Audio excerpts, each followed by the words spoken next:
دیکھا قرآن مجید کی تعلیم کا کہ آج کل کیسی تعلیم ہو رہی ہے. قرآن پڑھ لیتے ہیں لیکن سمجھتے نہیں ہیں. اور یہ بھی میں نے گزارش کی تھی کہ یہ مدرسہ حسینی اس کی بنیادی کتاب قرآن مجید ہے. یہ تمام جملے ذہنوں میں اگر ہوں گے تو اب ایک جملہ کہہ کے آگے بڑھوں کہ طالب علم بھی 2-3 قسم کے ہو سکتے ہیں.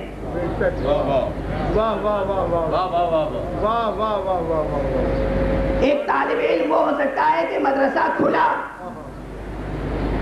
اور سارے طلبہ آئے, نصاب کی کتابیں تقسیم ہوئیں اور کسی طالب علم نے کتاب لی اور گھر کی راہ لی.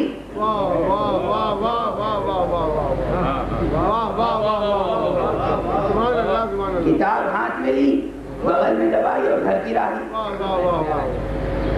دوسرا طالب علم وہ ہے کہ جس نے پہلے دن کتاب لے لی اور اس کے بعد کتاب لے جا کے گھر پہ رکھ دی, روزانہ اسکول آتا رہا مگر کتاب کے بغیر.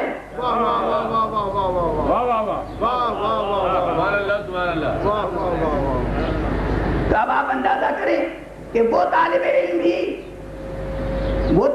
جو قطعاً سعادت مند نہیں ہے جو کتاب لے لے اور مدرسہ چھوڑ دے, لیکن وہ طالب علم بھی بہت زیادہ سعادت مند نہیں ہے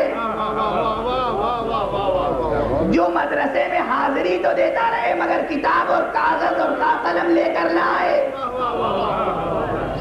اور کمال سعادت مندی یہ ہے کہ مدرسے میں حاضری بھی ہوتی رہے, کتاب بھی ہمراہ رہے.